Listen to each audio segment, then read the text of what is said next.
มันวิเศษมากทุกคนมันวิเศษจริงๆเกิดมาเพิ่งจะเคยเห็นเป็นครั้งแรกจริงๆทุกคนกับการบูรณะอ่าปราสาทที่ว่าสำคัญที่สุดของประเทศไทยและหลายที่และหลายแห่งทุกคนพอพิมพ์มื้อนี้ไปเห็นคลิปมาแล้วทุกคนมันเป็นอย่างที่รู้สึกว่าเมืองไทยเขาให้ความสำคัญกับวัตถุโบราณหรือว่าปราสาทเก่าแก่นะอยู่ที่ประเทศไทยและหลายแห่งตามจังหวัดต่างๆทุกคนการบูรณะทุกคนมันบ่แม่นง่ายๆเลยที่ว่าจะไปขุด อ่าก้อนหินก้อนอิฐหรือว่าอิฐแดงอิฐมอนที่สมัยตะกี้ที่ว่าบรรพบุรุษที่อยู่ที่เมืองไทยเขามีการสร้างไว้อย่างนั้นนะทุกคนเข้าได้ขุดแบบท่อนรากท่อนโคนจริงๆเลยเอาขึ้นมาทีละก้อนทีละชิ้นทีละก้อนทีละชิ้นเพื่อจะมาทำความสะอาดขัดเกลาให้เงางามเหมือนกับเป็นปราสาทใหม่ทุกคนมื้อนี้บ่พิมพ์พาทุกคนไปเจาะลึกเกี่ยวกับการอ่า บูรณะปราสาทที่ว่าสำคัญอยู่ที่ประเทศไทยทุกคนเดี๋ยวเราไปดูคลิปพร้อมกันเลยไปมาเริ่มกันก่อนทุกคนคลิปแรกก็อยากให้ทุกคนได้เห็นก่อนกับความสวยงามของปราสาทอยู่ที่ประเทศไทยทุกคนมีปราสาทเยอะมากนะปราสาทที่สวยงามแล้วก็สมบูรณ์คือคลิปที่ทุกคนได้เห็นนี่ก็บ่พิมพ์ก็ยังอึ้งเลยทุกคนว่าปราสาทเก่าแก่หลายพันปีหลายแสนปีของประเทศไทยทุกคนมีการรักษาไว้ดีมากๆดีสุดๆเลยแหละ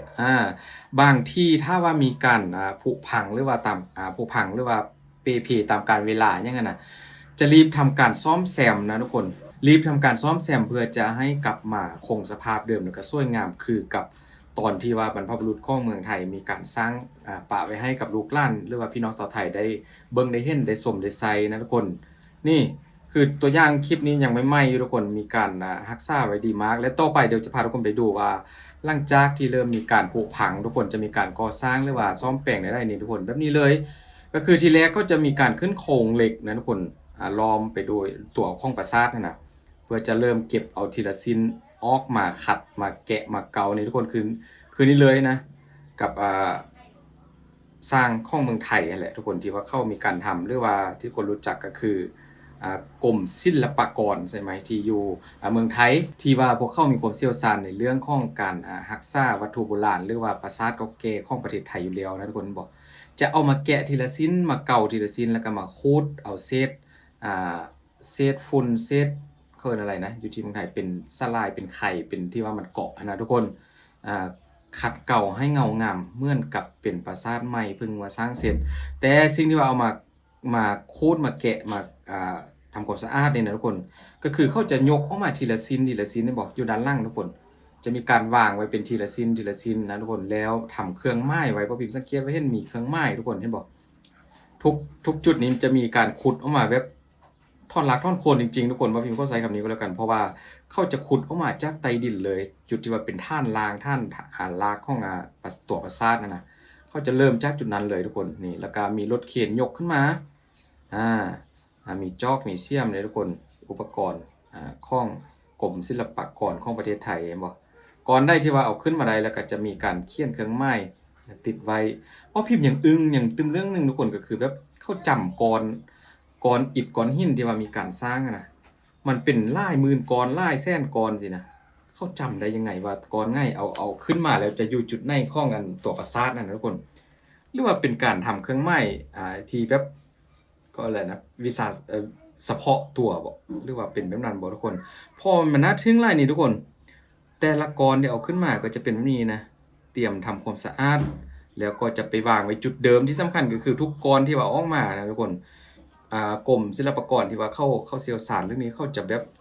เอาไปไว้จุดเดิมกรไหนจุดไหนออกมาบ่อนได้จุดใดก็จะไปไว้จุดเดิมทั้งหมดนะนี่แหละพ่อพิมพ์ว่ามันเป็นอย่างที่แบบบ่เคยเห็นมาก่อนทุกคนนี่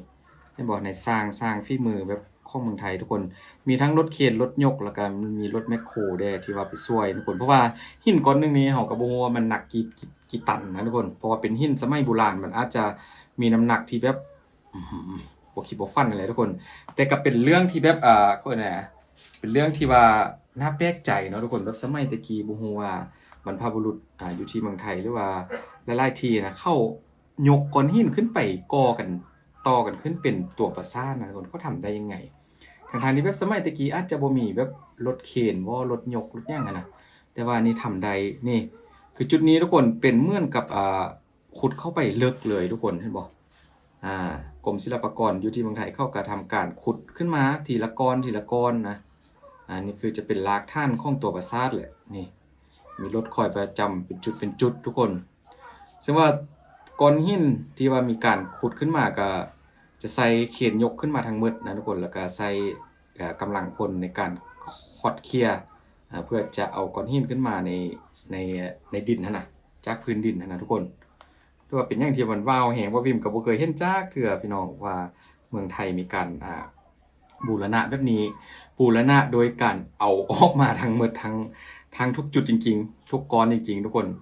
เคยเห็นแต่คืออยู่บ้านของว่าพิมก็เอิ้นว่าปฏิสังขรณ์นั่นทุกคนก็คือแบบทำความสะอาดบูรณะใหม่อย่างนั้นน่ะจะบ่ได้ลือแบบนี้ทุกคนจะมีการแบบอนามัยบ่ขัดเกลา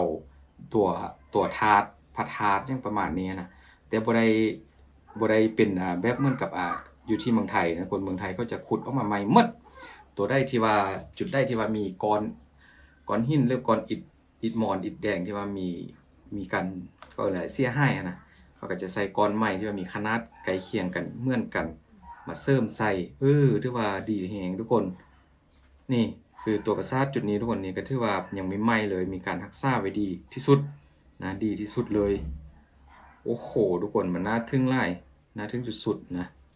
ผู้ใดได้เห็นบ่พิมพ์ก็คิดว่าคงจะคิดคือบ่พิมพ์แหละทุกคนบ่พิมพ์ก็มั่นใจว่า FC หลายๆคนที่ว่าได้เห็นคลิปก็อาจจะคิดคือกันนะว่าการที่ว่าจะบูรณะได้ปราสาทจุดหนึ่งแล้วไปแห่งหนึงนี่มันบ่แม่นง่ายๆนะต้องทำการรื้อทีละก้อนออกมาแล้วตัวใดที่ว่าแตกหักพังจนใช้งานบ่ได้ก็อาจจะมีการเปลี่ยนใหม่แล้วบ่พิมพ์เคยไปอ่านเขาเอิ้นอะไรนะเป็นข้อห้ามขององค์กรยูเนสโกแบบมรดกโลกเนี่ยนะว่าพิมพ์ไปอ่านเจอข้อความหนึงเขาบอกว่าถ้าว่าจะมีการเสริมลายหรือว่าเติมแต่งลายเข้าไปที่ว่าเป็นลายเก่าที่มันเริ่มเสื่อมสภาพเริ่มลุ่ยเหี่ยนไปตามกาลเวลานะคนเขาบอกว่าห้ามไปแกะสลักใหม่เด็ดขาดจงให้อยู่ในสภาพเดิมรักษาไว้ในสภาพเดิมถ้าว่ามีการไปคอดลายขึ้นมาใหม่แกะสลักลายขึ้นมาใหม่จะเป็นครับมันจะผิดกฎระเบียบกฎข้องมรดกโลกนี่ประมาณนี้แหละที่ว่าพิมไปอ่านเจอมาว่างตอนเที่ยงตอนบ่ายนี่ทุกคนเห็นบ่ก่อนในที่ว่ามีการขุดลายคอดลายแกะลายก็จะอยู่ในคงสภาพเดิมนะมันแตกก็จะแตกไปก็ถือว่าเป็นมนต์เสน่ห์ของตัวปราสาทอยู่แล้วคำว่าปราสาทก็ต้องเก่าแก่เพียงแค่ว่าจะสุดโทรมขนาดไหนถ้าว่าสุดโทรมเยอะก็จะมีการขุดท่อนรากท่อนโคนแบบว่าพิมพ์พูดเลยเอาขึ้นมาทีละก้อนแล้วก็ทำการขัดเกลาซ่อมแซมแปลงใหม่ไปแต่ละก้อนทีละก้อนเท่านั้นทุกคนบ่ฮู้ว่าใช้เวลาพระธาตุนึงนี้ถ้าว่าเป็นพระธาตุปราสาทนั้นทุกคนบ่พิมพ์ไปสินเพราะว่าบ้านพิมพ์เบิ่นว่าพระธาตุปราสาทที่แบบคล้ายๆกับปราสาทตะกั่วซะที่ว่าพิมพ์ได้เห็นนั่นนะทุกคนบ่ฮู้ว่าเขาใช้เวลาเท่าไหร่กันนะว่ามีการบูรณะจุดนั้นนะทุกคนนี่ลวดลายสมัยตะกี้ทุกคนสมัยโบราณก็เป็นแบบนี้เลยนี่แหละมรดกโลกเพิ่นว่าห้ามไปแกะใหม่นะลวดลายที่ว่าเกิดมากับตัวปราสาทยังไงก็ปล่อยไว้อย่างนั้นห้ามไปเปลี่ยนแปลงห้ามไปเสริมแต่งนะทุกคนที่ว่าพี่ไปอ่านเจอมาสวยงามเลยทุกคนนี่คือหินแต่ละก้อนที่มีการก่อขึ้นมานี่ทุกคนมีการทำความสะอาดไว้แล้วเตรียมเข้าไปประกอบนะหลังจากขัดเกลาแล้วก็รู้สึกว่าเป็นเนื้อหินคล้ายๆแบบว่าเป็นหินออกแบบสีส้มเรื่องๆเนาะทุกคนเนาะนี่พออนามัยเสร็จก็จะเป็นแบบนี้ทุกคนแต่ว่าจุดที่ว่าบ่ได้อนามัยก็จะดำๆแบบนี้เลยทุกคนเห็นบ่เหมือนกับกองอยู่บนพื้นตรงหญ้านะจะเป็นดำๆเหมือนกับมันติดเชื้อรานะหินแต่ละก้อนก็เป็นหินเก่า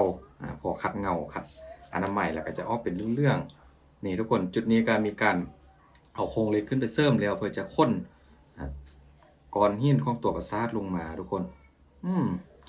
คือบ่พิมพ์ฮู้มาคือเรียนประวัติศาสตร์อยู่ที่เมืองลาวทุกคนเขาเอิ้นว่าสมัยคนเฮาตะกี้มนุษย์ตะกี้เป็นมนุษย์ยุคหินใช่มั้ยมนุษย์ยุคหินก็คือแบบเป็นยุคหินอ่อนนะเขาสามารถแบบตัดก้อนหินใดโดยมือเปล่าโดยอุปกรณ์แบบทำเองนะอันนี้บ่พิมพ์เรียนประวัติศาสตร์ลาวมาทุกคนเขาบอกว่าสมัยตะกี้เป็นคนยุคหินยุคหินก็คือแบบก้อนหินทุกก้อนคืออ่อนหมดสำหรับคนสมัยตะกี้นะแต่ว่ามาถึงปัจจุบันนี้ก็คือแบบหินก็คือแบบแข็งแรงแข็งสุดๆแหละถ้าเรามีอุปกรณ์สำคัญตัดก็บ่ได้นี่ทุกคนจุดนี้งามแฮง หลังจากที่มีการบูรณะซ่อมแซมแล้วก็รักษาไว้นี่คือกรมศิลปากรของประเทศไทยนะมีการซ่อมแซมอยู่เรื่อยๆนะกับปราสาทสำคัญของประเทศไทยอยู่ตามต่างจังหวัดบ่ตามแนวชายแดนบ่นะของประเทศไทยก็ถือว่าสร้างซ่อมแซมไปเรื่อยๆเพื่อจะให้คงอยู่สู่ลูกสู่หลานได้เบิ่งได้เห็นได้ชมแล้วก็ได้ไปสัมผัสกันทุกคนมันเป็นอย่างที่ว่าสุดยอดหลายนะกับการอ่าแกะเอาทีละกรออกมาขุดเอาทีละกรออกมาแล้วมาขัดเงาขัดเกลาให้มันใหม่แล้วก็ไปวางไว้จุดเดิมก่อนหน้าจุดไหนอยู่จุดไหนก็เข้าจะจือหมดจำได้หมดเลยทุกคนวันนี้ถือว่าสุดยอดหลายว่าพิมพ์ขอชื่นชมจากใจทุกคนขอบคุณหลายๆทุกคนขอบคุณที่ฟังแล้วก็ดูคลิปของคุณพิมพ์จนจบนะทุกคนเดี๋ยวว่าพิมพ์จะทำคลิปให้ดูไปเรื่อยๆทุกคนช่วยกดติดตามเด้อขอบคุณหลายๆบ๊ายบาย